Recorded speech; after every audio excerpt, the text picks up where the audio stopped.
terima Yesus. Ya, amin.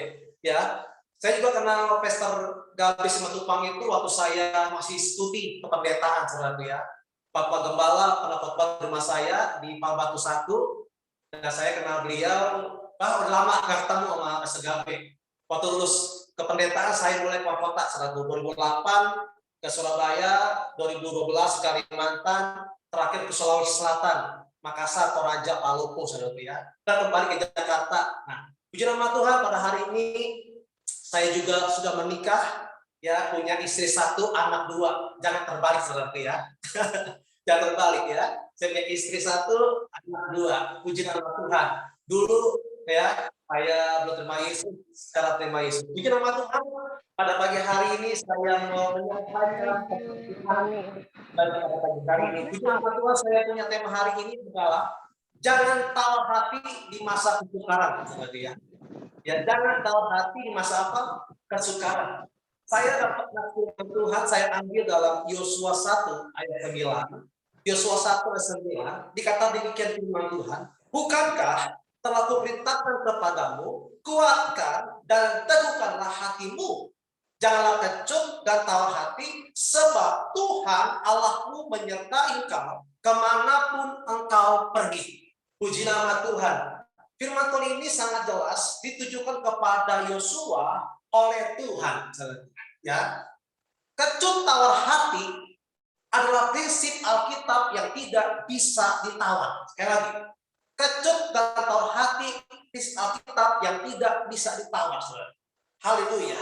Kenapa demikian? Ya, dalam Perjanjian Baru kata tawar hati menggunakan dalam bahasa Ibrani adalah harap. Harap itu adalah takut dan gentar. Ya, harap ini adalah apa? Takut dan gentar dan juga cemas. Haleluya.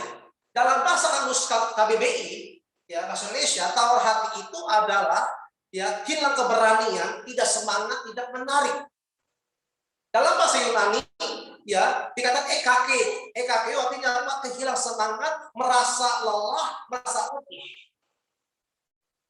Saudaraku, pada pagi hari ini Tuhan tahu hati saya, ya, masa pandemi ini, ya, masa COVID ini hampir 2 tahun lebih, saya percaya kita pasti pernah mengalami masa kesukaran. Betul atau benar? Iya. Mau pegawai, mau pengusaha, mau hamba Tuhan, pasti mengalami yang namanya kesukaran. Tetapi pada saat ini saya katakan bahwa janganlah kecut dan tawar hati, sebab apa? Sebab ada Tuhan yang menyertai. Kata amin, saudara. Ya, hari-hari ini saudaraku ya, kita melihat di mana-mana banyak orang yang mulai tawar hati, ya, mulai mengalami yang namanya apa? Hilang semangat, ya, udah mulai dingin, udah mulai nggak percaya lagi dengan mujizat, sudah nggak percaya lagi kepada Tuhan. Kenapa? Karena sudah tawar hati. Bilang dalam diri kita nggak boleh tawar hati. Yang tawar hanya roti saja. Amin. Iya. Nah, makanya pada hari ini kita melihat konteks dalam Yosua 1:9 bagaimana Yosua menggantikan Musa, ya, pimpinannya. Musa mati, tidak masuk tanah Kanaan, lalu digantikan oleh Yosua. Ya, bahkan dikatakan bahwa Yosua merasa takut sampai 3 kali. Tuhan bilang, Yosua, jangan kecut dan tawar hati. Artinya apa? Tuhan menyampaikan, Yosua, lu jangan takut, jangan khawatir. Kenapa Yosua takut dan khawatir? Sebab nanti akan dibanding-bandingkan dengan Musa. Yang kedua, Yosua berpikir tanah Kanaan, ya, tanah yang penuh dengan apa? Tentara, benteng-benteng. Yosua kecut tetapi firman Tuhan datang kepada Yosua, Yosua, kemanapun engkau pergi, aku menyertai engkau. Kata amin, saudara. Saya percaya, apapun kondisimu hari-hari ini, keadaanmu hari-hari ini, usahamu hari-hari ini, saya mau katakan, ada Tuhan Tuhan yang menyertai saudara kemanapun kau pergi. Kata kami saudara. Amin. Apapun usahamu, apapun pekerjaanmu, apapun bisnismu, apapun pelayananmu, saya kata ada Tuhan yang menyertai saudara. Kata haleluya. Nah, saudara pada hari ini ya bahwa ada alasan, ya ada 6 alasan kenapa orang Kristen, kenapa orang percaya nggak boleh tawar hati di masa kesukaran. Ya, kenapa kita nggak boleh tawar hati? Yang pertama saya pelajari, ya dalam Yosua 1, ya karena ada Allah yang menyertai, kata amin saudara. Karena ada Allah yang menyertai. Kata menyertai di sini dalam Yosua 1:9, ya menggunakan kata el, artinya kehadiran seseorang yang mengarahkan kita ke suatu tempat sehingga tidak tersesat. Ada pribadi berkuasa yang menuntun kita, ya sampai kepada apa? Tempat, dan kita tidak tersesat. Ya. Dalam Alkitab juga, yuk kita buka yuk di dalam firman Tuhan dalam Matius pasal 28. Yuk kita buka Matius pasal 28 ayat 17. Matius 28.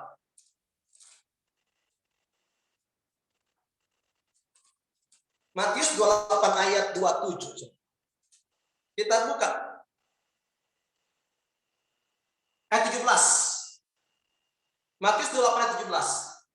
Ketika melihat dia, mereka menyembahnya, tetapi beberapa orang ragu-ragu. Ya. Ternyata ada orang percaya, ada orang Kristen yang sudah dibaptis, yang sudah diurapin pada masa kesukaran, pada masa pandemi, mulai meragukan kebaikan Tuhan. Meragukan pertolongan Tuhan. Meragukan berkat-berkat Tuhan. Makanya ayat 17 dikatakan apa? Tetapi ketika melihat Yesus, mereka menyembahnya, tetapi beberapa orang ragu-ragu. Haleluya.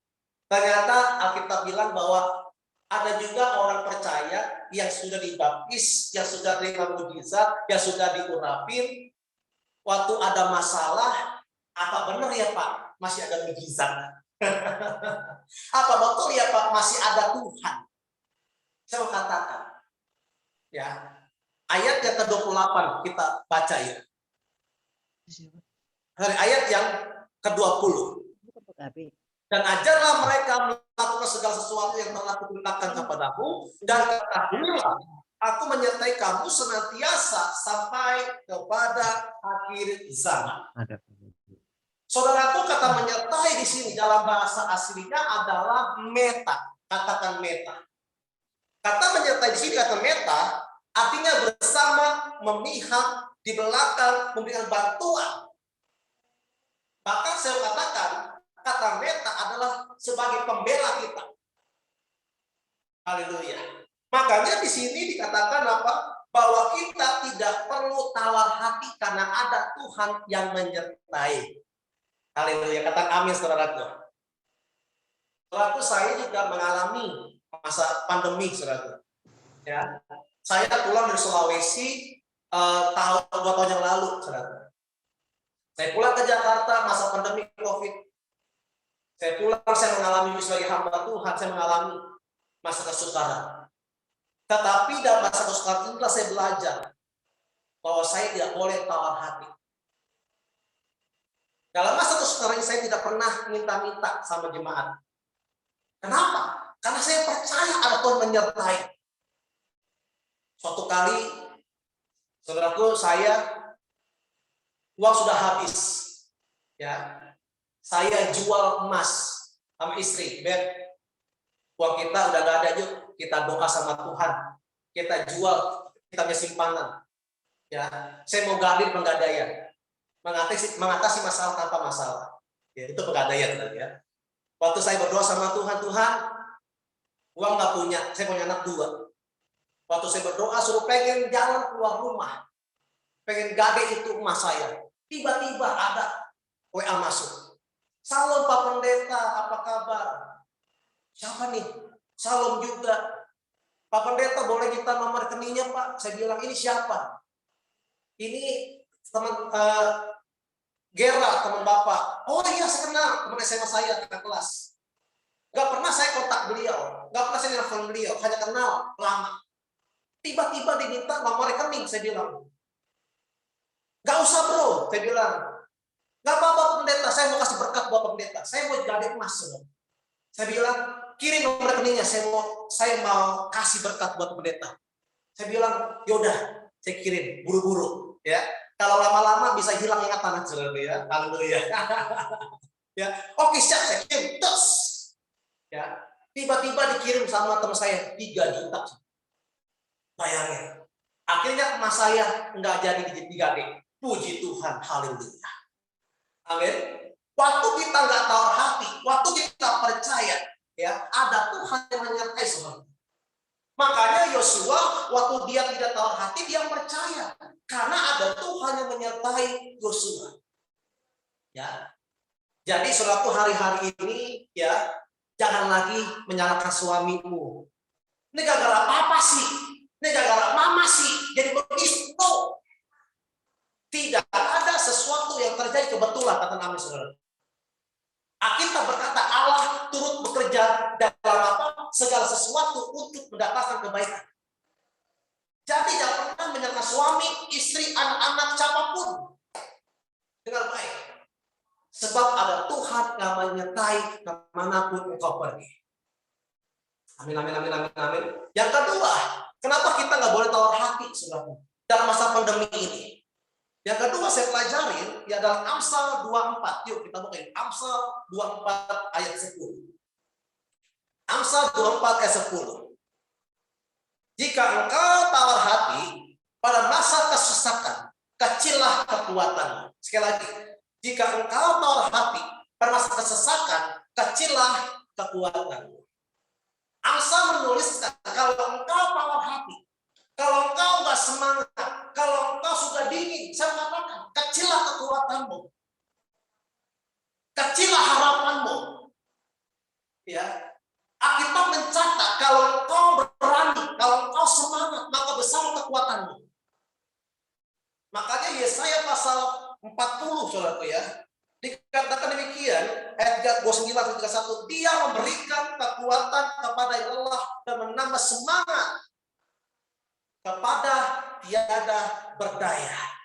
Ya, tetapi orang-orang yang menanti-nantikan Tuhan mendapat kekuatan yang baru. Haleluya. Amin. Setiap kita pernah mengalami yang namanya tawar hati. Tawar hati bisa karena permasalahan, bisa karena kondisi keuangan, bisa juga karena penyakit. Inilah yang mengakibatkan orang menjadi lemah, putus asa, enggak semangat, yaitu namanya tawar hati. Kalau engkau mulai hari ini mulai tawar hati, mulai kecut, mulai khawatir, saya mau katakan, hidupmu tidak lama lagi. Kenapa? Hati yang gembira adalah obat yang manjur. Semangat yang patah mengerikan tulang. Come on. Haleluya. Amin. Alkitab mencatat ya bahwa apa? Janganlah engkau tawar hati dan kecut. Saudaraku, dalam kisah Yosua ini mendapat mandat ya memimpin bangsa Israel yang tegar tengkuk, yang nggak bisa dibilangin, yang nggak bisa diarahkan menuju ke perjanjian yang Tuhan tunjuk. Makanya Tuhan mengingatkan Yosua, ya, jangan pernah tawar hati. Saya percaya kalau Yosua tawar hati, kalau Yosua kecut, kalau Yosua nggak semangat, saya katakan tidak mungkin bangsa Israel menikmati tanah Kanaan yang terjanjikan. Ya, kalau Yosua bimbang, khawatir, gak percaya, saya yakin mereka tidak bisa menikmati berkat-berkat Tuhan. Ya, saya mau katakan saudara pada hari ini, kalau kau hari ini percaya, kalau hari ini kau tidak tawar hati, dan kau melihat berkat Tuhan tercurah. Amin. Amin. Kalau engkau boleh tahu hati bilang, aku percaya kemanapun aku pergi, ada Tuhan yang menyertai kita. Haleluya. Yang ketiga, kenapa kita nggak boleh tahu hati, nggak boleh kecut? Ya, dalam 1 Korintus 10 ayat 13. 1 Korintus 10 ayat 13. Pencobaan yang kamu alami ialah pencobaan biasa yang tidak melebihi kekuatan manusia. Haleluya. Pencobaan itu biasa, katakan biasanya kali. Amin. Biasanya keles ya. Pencobaan itu biasa, saudara. Saya senang orang Kristen mengalami pencobaan. Saya senang orang Kristen punya masalah. Saya senang orang Kristen punya trouble. Kenapa Pak Pendeta? Karena kalau orang Kristen punya masalah, maka dia terus berdoa sama Tuhan. Haleluya. Kalau orang Kristen punya trouble, semakin dia mengejar Tuhan. Makanya kita bilang pencobaan itu pencobaan biasa. Saya waktu SMA, waktu kuliah kependetaan, ya, waktu ada ujian UTS, UAS, dikasih tugas sama dosen, saya kerjain, saudara. Ya, dikasih pertanyaan, saya jawab. Kenapa? Karena saya sudah belajar. Saya sudah belajar dan mengisi, dapat nilai bagus. Dan kalau dikasih tugas sama dosen, ujian, kita nggak bisa ngerjain tugas itu, berarti kita nggak belajar, katakan amin, saudara. Sama, orang percaya. Orang percaya adalah hidupnya belajar, kata belajar. Tidak ada yang instan. Tidak ada yang mulus, semuanya belajar, ada proses, kata proses, saudara. Ya. Semakin banyak proses, semakin bernilai, kata amin, saudara. Saya hobi masak, saudara. Saya beli pisang uli satu sisi 7.000, ya. Pisang uli satu sisi 7.000 atau 10.000. Isinya bisa sampai 15 biji sampai 20 pisang. Lagi di kamar jaganya. Saya tanya sama orang, Bu, kalau pisang goreng berapa satunya? Kalau pisang goreng Pak, kalau kasih tepung digoreng itu harganya 1.500. Berapa harganya? 1.500. 5.004. Saya mau tanya, kenapa bisa mahal harganya? Padahal satu sisi 7.000 sampai 10.000. Kenapa satu biji digoreng harganya 1.500? Karena di dalamnya ada proses. Amin. Ada proses. Semakin ada proses, maka bernilai. Lalu saya makan ke kafe, ya. Di kafe saya beli pisang uli, pakai keju, pakai susu dibakar. Harganya 20.000. Kok mahal, Pak? Karena ada proses. Ya, dibakar dulu, ya, digepengin dulu, dikasih susu, dikasih keju. Maka harganya mahal. Semakin banyak proses, semakin kita belajar, semakin kita tahu, saudara. Kata amin, saudara. Makanya kata Paulus dikatakan pencobaan yang kamu alami, pencobaan biasa. Ya.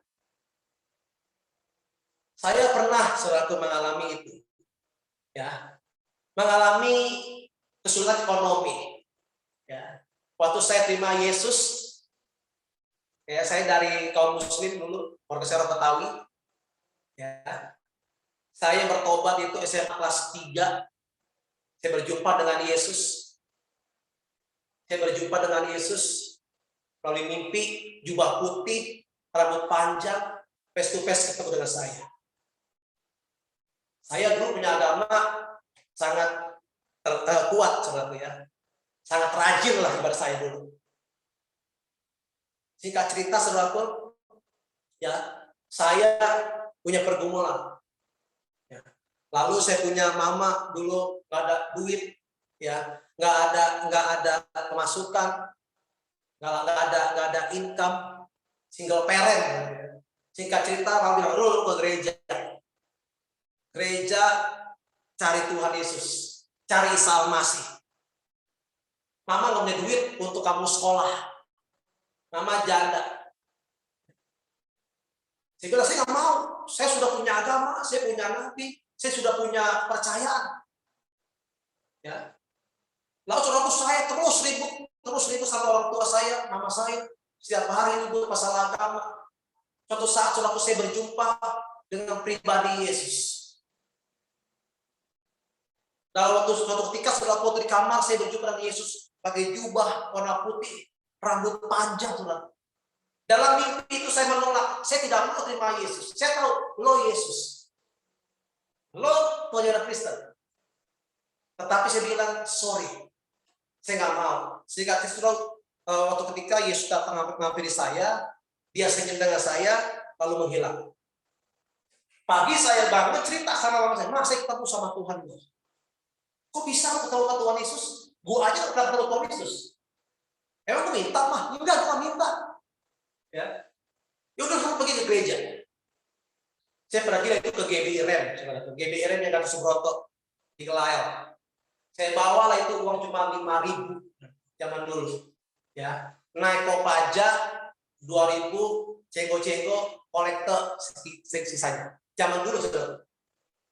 Waktu ketika saudara saya terima, waktu saya ke gereja, ya, waktu saya pulang tiba-tiba ada ketok pintu di rumah. "Permisi Bu, ini ada berkat." Ternyata yang ngasih bukan orang Kristen, yang ngasih agama seberang. Saya bilang, "Tuh, Rul, lo ke gereja tadi pagi, sore dapat duit untuk lo sekolah." Amin, amin. Pencobaan itu tidak apa melebihi batas kekuatanmu. Semakin hari semakin kenal Tuhan. Belajar. Akhirnya apa? Pencobaan yang saya alami tidak melebihi batas kekuatan saya. Pencobaan saya sudah waktu terima Yesus dibaptis. Ya. Semua keluarga besar saya dari Betawi, tetangga saya kiri kanan di daerah Palbatu, ngucilin saya, saudaraku. Saya dapat warisan, ya, nggak dianggap mati sama saudara saya. Dikucilin nggak dianggap, dibilang saya kafir lah, dibilang saya kurang ajar lah. Saya nggak peduli. Walaupun saya dapat warisan, saya dapat kerajaan surga, kata Nabi, saudara. Amin, amin, amin, amin, amin. Iya, sampai hari ini saya tidak pernah minta-minta, bahkan saya bisa memberkati. Jadi yang ketiga, ya, kenapa kita nggak bertobat hati? Kenapa kita bertobat hati? Yang keempat adalah karena ada jalan keluar. Dalam Yohanes pasal 10 ayat 9 dikatakan demikian, "Akulah pintu, barang siapa masuk melalui aku, ia akan selamat dan ia akan masuk dan keluar dan menemukan padang rumput." Sekali lagi, Yohanes 10:9, "Akulah pintu." Ya. Saudaraku, dalam bahasa Yunani kata pintu adalah tura. Tura itu adalah gerbang, pintu keluar masuk rumah. Saya mau tanya sama saudara, ya, kenapa kita kalau bangun rumah ada pintu? Kenapa kalau bangun rumah ada pintu? Bangun rumah ada pintu. Kenapa, Pak? Ya. Hanya hiasan Pak Pendeta, hanya pintu, Pak. Tetapi untuk kita keluar masuk. Dalam sejarah ini Yesus menggambarkan bahwa dia adalah gembala yang baik. Yesus menggambarkan adalah pintu. Saudaraku, zaman ini digambarkan bahwa gembala itu, saudaraku, mengembalakan dombanya itu, ya, zaman dulu tidak punya kandang, tidak punya tempat untuk apa menempatkan domba-dombanya. Tetapi gembala membawa dombanya ke padang rumput. Kalau pagi kasih makan, ya. Kalau dia ngasih makannya sore, kalau malam gembala nggak usah pulang ke rumahnya karena sudah gelap. Akhirnya gembalanya tinggal di goa, saudara. Ya, tinggal di goa. Dan di goa itulah domba-dombanya kasih masuk ke dalam. Dan gembalanya tinggal di pintu masuk, saudara. Ya, di pintu goanya. Gembalanya tidur di situ, jaga di situ, dombanya di dalam. Makanya waktu ada serigala, waktu ada binatang buas gembala. Gembala inilah yang menghadapi serigala bertermuas sehingga domba-dombanya aman. Makanya Yesus mau mati di kayu salib berkorban. Untuk apa? Untuk kita diselamatkan, untuk kita diberkati. Makanya Yesus mengatakan, akulah pintu. Kalau Yesus akulah pintu, kita nggak perlu khawatir lagi. Yesus mau memberikan nyawanya, memberikan darahnya di kayu salib buat kita. Saya percaya bahwa Yesus tidak mau domba-dombanya kelaparan. Yesus tidak mau domba-dombanya mengalami ancaman. Dan Yesus tidak mau domba-dombanya mengalami tangisan. Tetapi Yesus mau domba-dombanya gemuk-gemuk, sehat-sehat. Haleluya. Amin, amin, amin. Iya. Saya masa pandemi saudara tuh sehat selalu. Ya. Nggak pernah kurus, makan terus PPKM. Haleluya. Amin. Iya, setiap hari makan B2, B3, B4. Ya, haleluya. Amin. Sampai kaki 2, kaki 4 saya makan terus. Haleluya. Amin, amin, amin, amin. Iya. Kolesterol Pak? Enggak. Saya percaya. Kalau Yesus mau mati di kayu salib, memberikan darahnya, memberikan tubuhnya, apalagi kita. Jadi apalagi yang kita khawatirkan, saudara. Maka saya saudaraku, kalau ada orang percaya masih tawar hati, masih khawatir, masih mempertanyakan di mana Tuhan, di mana Allah. No. Saya mau katakan, kalau masih ada orang percaya berkata demikian, biar tobatlah kau. Amin. Biar tobatnya kau. Haleluya. Kok pada itu Batak ya? Saya punya istri orang Batak, saudara. Simanjuntak, saudara. Haleluya. Saya punya kakak ipar Tambunan. Halak kita ini. Amin. Jadi nggak asing lah sama orang Batak itu, ya. Iya, ya. Nah, saya katakan, kenapa kita nggak berkor hati? Karena selalu ada jalan keluar. Haleluya. Saya beberapa kali ya butuh uang. Pelayanan lagi nggak ada. Semuanya online. Semuanya lagi PPKM. Ya. Ketika saudaraku saya lagi butuh duit untuk saya beli susu anak, untuk saya bayar uang sekolah. Saya berdoa sama Tuhan. Saya butuh uang Tuhan. Nggak tahu bagaimana cara tapi saya percaya Engkau gembala yang baik. Sama istri berdoa di kamar, gandengan tangan, amin. Tiba-tiba teman saya di GBI, HMG, ya, saya sebut namanya GBI HMG, tiba-tiba WA saya, Salam, Bang Parul, apa kabar? Bang Parul boleh minta nomor rekeningnya? Oh siap. Amin. Ternyata teman saya, adik kelas saya kuliah kependetaan. Saya kirim rekening, dikasih pas apa yang saya butuhkan. Haleluya. Amin. Jalan Tuhan nggak bisa kita selamin, saudara. Apapun yang terencanakan kok gagal, ya. Tetapi saya percaya Tuhan kasih selalu yang terbaik, kata amin. Makanya saya sampai hari ini, saudara, ya, tidak pernah yang namanya khawatir, tidak pernah namanya bimbang. Berarti Pak Pendeta, kita nggak boleh takut, Pak. Kita boleh takut, kita boleh khawatir, tetapi jangan hidup dalam kekhawatiran. Kita nggak boleh hidup dalam ketakutan, kecemasan. Itu dosa. Kenapa dosa, Pak? Karena kita nggak percaya akan mujizat Tuhan. Kenapa dosa, Pak? Karena kita menyangka Yesus mati di kayu salib, semuanya sudah selesai, tetelestai. Amin. Ngerti sih, saudaraku? Ngerti? Maka hari ini saya percaya bahwa ada Tuhan yang menyertai. Ya. Yang kelima, kenapa kita nggak berkor hati? Karena kita adalah orang pilihan, kata orang pilihan. Ya, dalam 1 Petrus 2 ayat 9, ya, tetapi kamulah bangsa yang terpilih. 1 Petrus 2 ayat 9-10, tetapi bangsa yang terpilih, iman yang rajani, bangsa yang kudus, umat punya Allah sendiri supaya kamu memberitakan perbuatan-perbuatan yang besar di Dia yang telah memanggil kamu keluar dari kegelapan kepada terangnya yang ajaib. Ya. Yang dahulu bukan umat Allah, tetapi sekarang telah menjadi umatnya. Yang dahulu tidak kasih, tetapi sekarang telah beroleh belas kasihan. Bilang diri kita, bilang kanan kiri sama-sama, Pak, kamu orang pilihan Tuhan. Bilang, Mah, kamu orang pilihan Tuhan. Bilang, Nak, kamu orang pilihan Tuhan. Ya, saya percaya kalau kita orang pilihan Tuhan, maka hidup kita dipelihara oleh Tuhan. Amin. Kata firman Tuhan dalam Yohanes 15 ayat 16, ya, bukan kamu yang milih, tapi akulah yang milih kamu. Ya, apapun yang kau milih oleh Bapa, aku berikan. Saudaraku, saya selalu punya prinsip. Ya, saya klaim firman Tuhan. Saya bukan orang Kristen dari lahir. Saya orang kaum Kedar, kaum Nebayot.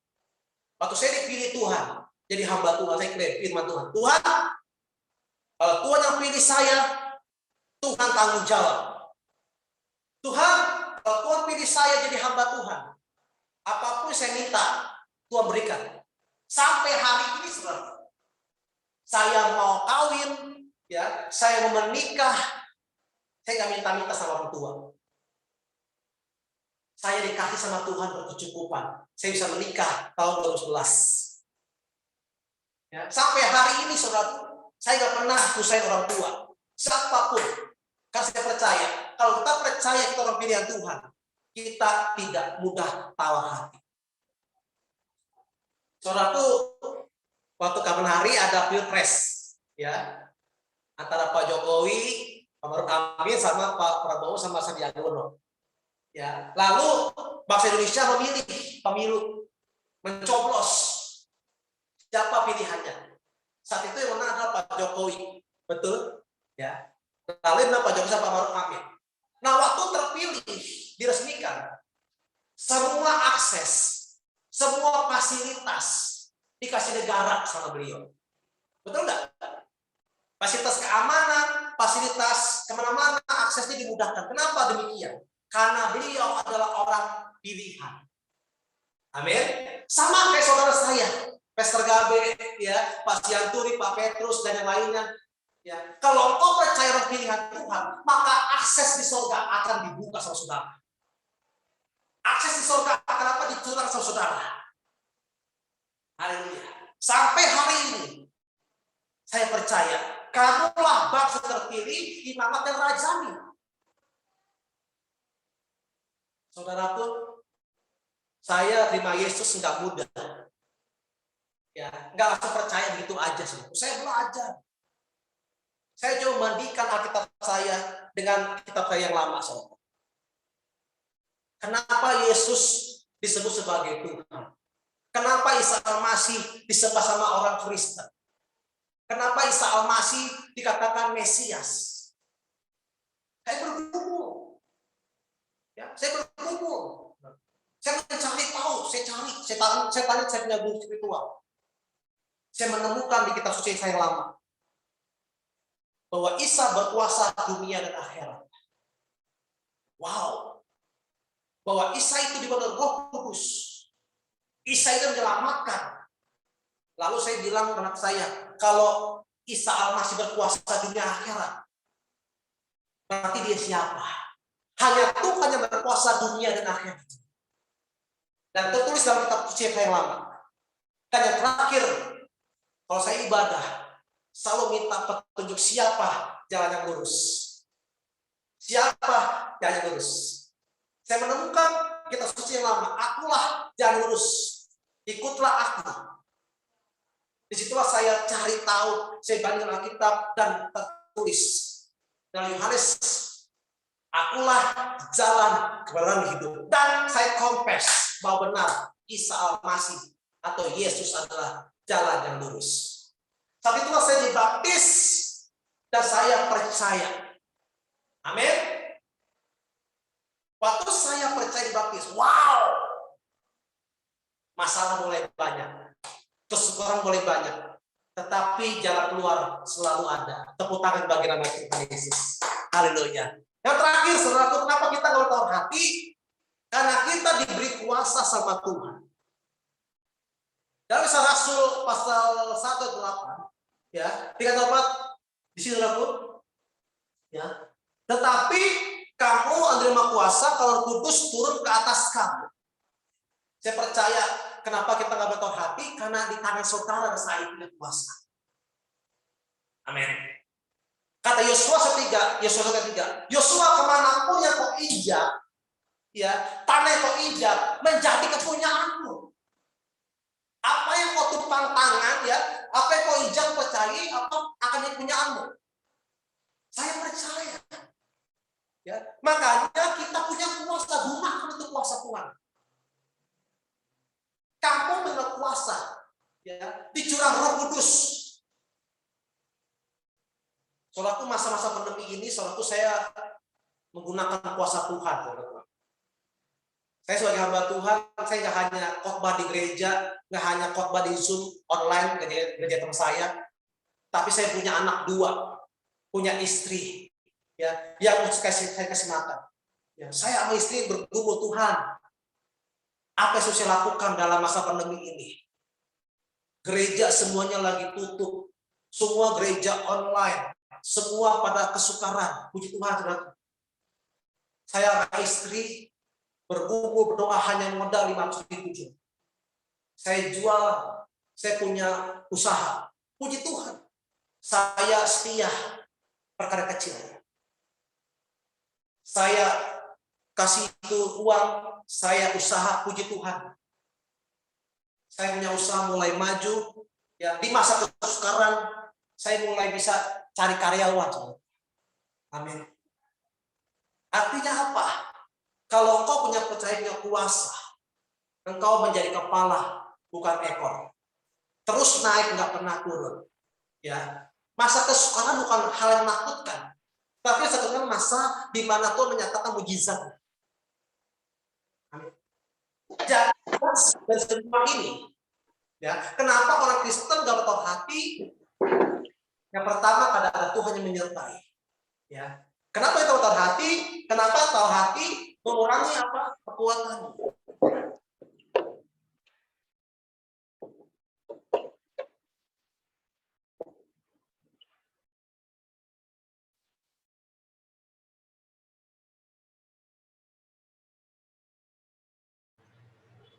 Pak, suaranya termute itu, Pak.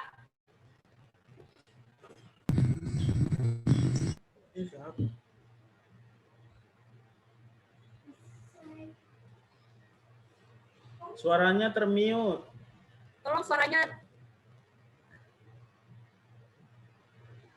Maaf, Pak Farul. Pak Pendeta, suaranya termute.